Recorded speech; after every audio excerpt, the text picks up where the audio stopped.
The Capitals get blown out in Buffalo, but at least Tom Wilson returns on Thursday. Your Locked On Capitals, your daily podcast on the Washington Capitals. Part of the Locked On Podcast Network, your team every day.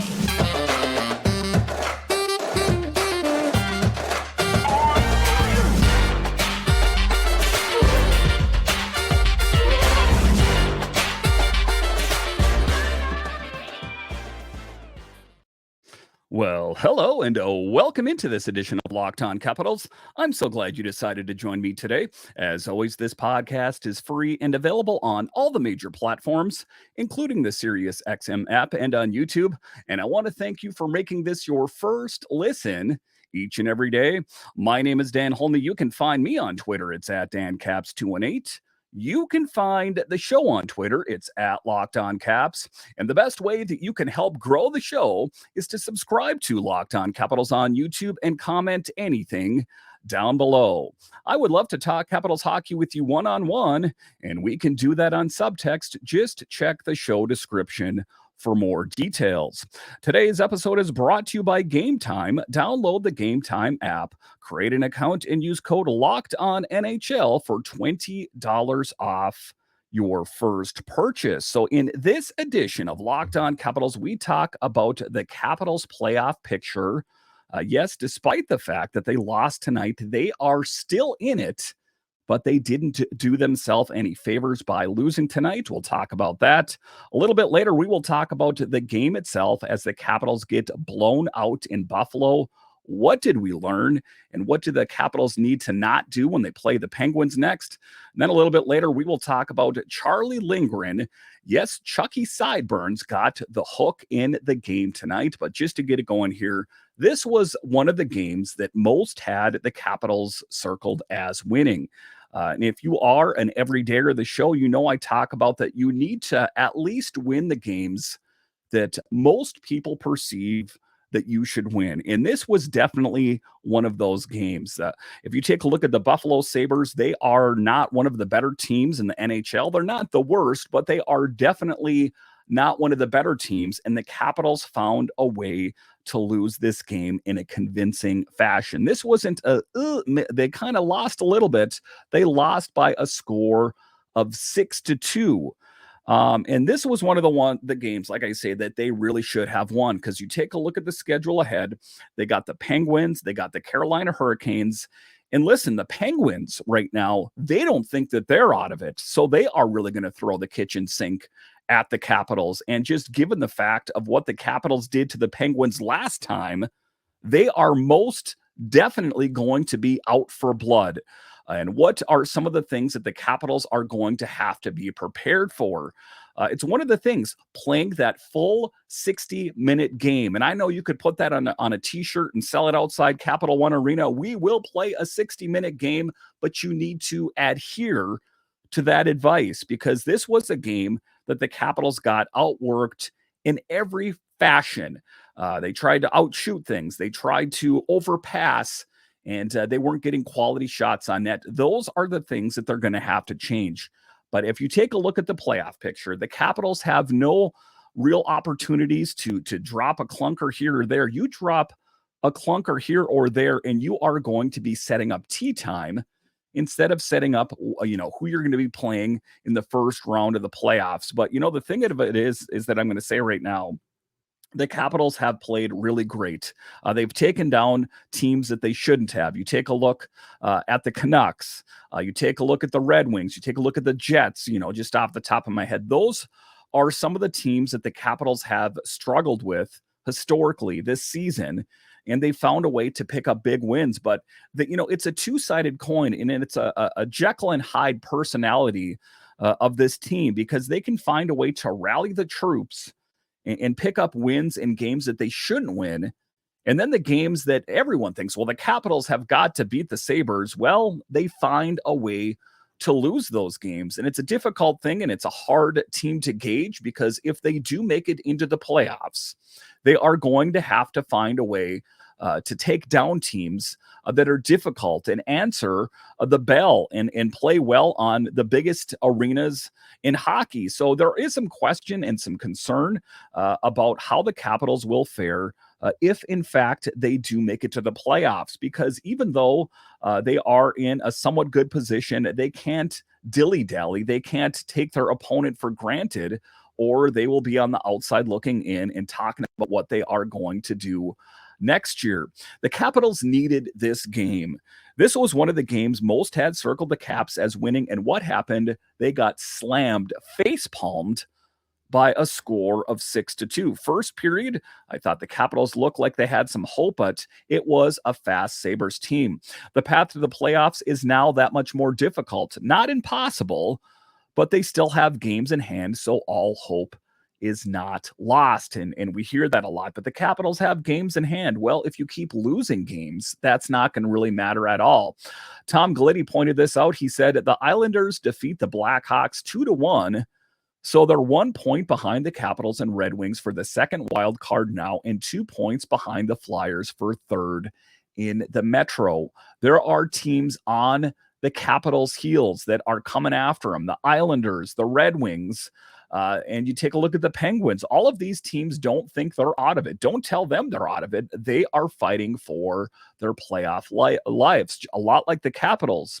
So now what is glaringly apparent is that the game Thursday will have huge implications. And it's that time of year where you hear that a lot. This game is important. This is one of the most important games of the season.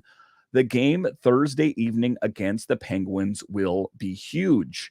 It's one of those games that you don't want to underestimate your opponent. And I would surely like to think the Capitals will not do that, just given the long rivalry between the two teams. But I think that to a certain extent, teams can fall into the pitfall and take a look and say, hey, the last time we played the Penguins, we really handed it to them. Those are the pitfalls that you want to avoid. The Capitals will be sitting in a much better position on Thursday as Tom Wilson will be back in the lineup. Now, in a fair assessment here, as we take a look at it, Tom Wilson, would he have been enough to make the Capitals win this game tonight? Most likely not, but he is that physical presence. He is at least another person that can score goals, and he has the leadership out there. And then you also took a look at the game tonight that the Capitals were minus TJ Oshie. So as the Capitals are making their push for the playoffs, they need all hands on deck. Rasmus Sandin was back in the mix, but the one thing I know for sure, is that if the Capitals want to win, they need their team healthy. They need their key players in the lineup. They need TJ Oshie. They need Tom Wilson. They need Rasmus Sandin. All these players that got the Capitals to where they are right now, they need all hands on deck. And certain things are coming into focus. I'll talk about in the next segment is that even Miroshnichenko got kind of worked over and exposed as being a little wet behind the ears, if you will. Those are the things that the Capitals will have to take a look at as the playoffs approach. Is the lineup, who's going to ultimately be in the lineup. I think that Miroshnichenko has played rather well, but he got kind of exposed and worked over a little bit in the game tonight. So they're going to have to study it. You take a look at Scarbosa, taking the spot of TJ Oshie on the power play. I think that, if you take a look at the game and where the Capitals are at, you can't afford to kind of just get crazy out there. And that's what I'll talk about in the next segment as well, as Spencer Carberry was a little bit flailing, trying to, get the lines jumbled up and trying to get some offensive production. Those are the things that are going to need to be taken care of before you go into a game, because I think if you take a look at the game tonight, they underestimated their opponent. And as you take a look at the playoff picture ahead, they got the Penguins. They're going to be tough. They're going to be coming after the Capitals. The Hurricanes, we know how great they are. The Capitals playoff picture is they're in it right now, but they cannot afford the luxury of, kind of just mailing it in. They haven't clinched anything. So the teams that have clinched it around the NHL, they can kind of rest on their laurels a little bit. But the rest that are still, in a dogfight, they've got to find a way to win the games where the rubber is meeting the road. And the rubber is squarely meeting the road right now. All right, so coming up here straight ahead, we will talk about The blowout in Buffalo, there's no two ways about it. The Capitals got their butts handed to them. What went wrong? I'll discuss straight ahead.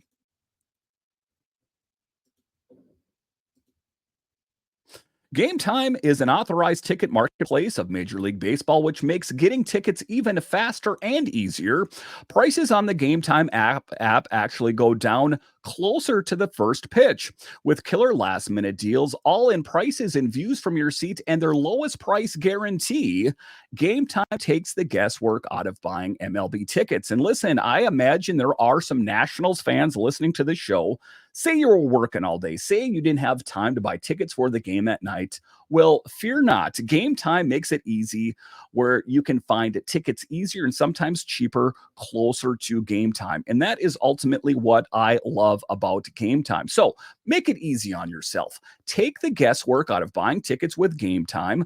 Download the Game Time app, create an account, and use code LOCKEDONNHL for $20 off your first purchase. Terms apply. Again, create an account and redeem code LOCKEDONNHL for $20 off. Download Game Time app today. Last minute tickets, lowest prices guaranteed.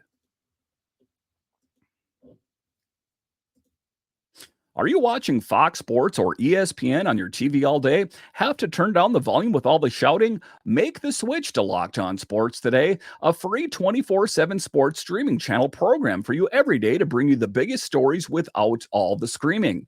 Locked On Sports today brings you the can't-miss analysis, opinions, and news streaming 24/7 on YouTube or the free Amazon Fire TV channels app. Check it out today. All right, welcome back into this edition of Locked On Capitals, part of the Locked On Podcast Network, your team every day. So it was a blowout in Buffalo. And, it's one of the up-and-coming teams in the NHL. It is a team that was horrible and has been horrible for so many years. So what are some of the, part and parcels of being a horrible team is you get some good draft picks. And that team is fully stocked with some really great young talent, a fast team. And it was really drawn into focus how the Capitals are not as quick. And it's not even just quick. They have some great goal scorers, and they set themselves up in a position to succeed. And, the biggest thing I think that if you take a look at the Capitals, if there is a book on their weakness is just to hit them with both barrels. And that wheel is just going to really start wobbling. Is one of the things I talk about in the show all the time, is that the Capitals will stick to the script when they're playing well. But when they're in fight or flight mode, they're kind of just a bag over their head flailing, trying to get their opponent. That is the book on the Capitals. Let's face it, Capitals fans, we've seen it before. And I think that was the case with Buffalo as well. They just applied heavy pressure and the Capitals folded. And it wasn't just that. It was another thing that's kind of been an epidemic, I guess you could say, on this team, is that they're not getting enough shots on net. They're looking for the cutesy shot. They're looking for, to not just take a shot that's open. The Alex Ovechkin comes to mind earlier in the game where I'm like, Ovi, just shoot it. They're always looking to pass it to someone. Just pepper the netminder with as many shots as you possibly can, and good things will happen. We've seen it for the Capitals all season. They struggled with it earlier in the year, and then there was kind of a mandate put out by Spencer Carberry to say, crash the net. We want to get a lot of passes up front and crash the net. And when you crash the net, be ready for rebounds, second and third opportunities. And, well, didn't you know, it served the Capitals well. That wasn't the case tonight. And, you take a look at the things that went right, is one, they did crash the net. And then you had big Alexei Protas screening the netminder. So, again, that's the biggest thing, is just pepper the netminder with as many shots as you possibly can, and good things will happen. Alan May talks about it all the time in the broadcast during the intermission. So I think that would be sage advice. Coughed up pucks, missed assignments, and just getting outworked by a young and fast Buffalo Sabres team. The Capitals started out well, but overpassed and tried being over cutesy, tried beating the Sabres in a track meet that made the Capitals look winded. If the Caps, instead of overpassing Buffalo's net, inevitably some of those shots would have found the back of the net. Martin Fehervary scores his third goal of the season, and that is what gave the Capitals that bounce, that energy, that momentum that was quickly suctioned out of the room when Buffalo was really throwing the kitchen sink at Capitals. Dylan Strome as well scores his 26th goal of the season. So they, those two alone, you take a look at what Dylan Strome did, Martin Fehervary did, they did their level best to try to get the offense going. But after that, Rasmus Dahlin, Tage Thompson, and Alex Tuch all scored in sudden fashion, and all of a sudden, it was apparent the Capitals were going to lose this game. And then you take a look at what Spencer Carbery was trying to do. He was kind of flailing and trying to mix and match on the fly with the lineup. Scarbosa took Oshie's spot on the power play. It left some people scratching their heads like, was that the right decision to make? But that's the biggest thing as of late is not enough shots on net. You have got to find a way to get more shots on net. But if we want to take a look at the box score in particular, they were getting shots. They just weren't high quality shots. Dylan Strome led the team with 5 shots on goal. Hendricks 3, Alex Ovechkin 3. So they were getting them in there. They just weren't the right ones. We're talking about seam passes. We're talking about getting shots up close, all the things that you hear about. And that is what wasn't the case against the Buffalo Sabres. So that is one of the things I think the Capitals are going to have to address. And I think that, at the end of the day, the Buffalo Sabres were prepared for what the Capitals threw at them. And I know that there's going to be some people that look at the box score and say, hey, the Capitals got, a pretty decent amount of shots on net. But I think the biggest thing is that when there's opportunities, that they're always looking to pass it to someone. Just take the shot. That's what you see all the other teams doing. I think that would serve the Capitals well, as they have struggled here as of late, trying to do that. And that is why they have fallen in a convincing fashion here. So, a lot of positivity can be vacuumed out of your room, the locker room, and just the morale of the team is when you start losing games like this that everyone had the Capitals circled for winning. But they don't have a lot of time. They play next on Thursday. It's the Penguins. It's going to be tough. The Capitals have got to be ready. Regardless of how tough the game was tonight, they have got to be ready for the Penguins because they still believe that they're in it. And that they are ultimately going to throw the kitchen sink at the Capitals. The Capitals have got to be prepared. All right, so coming up here straight ahead, we will talk about the Charlie Lindgren. Yes, Charlie Lindgren got the hook in the game tonight. What was behind that? I'll discuss coming up.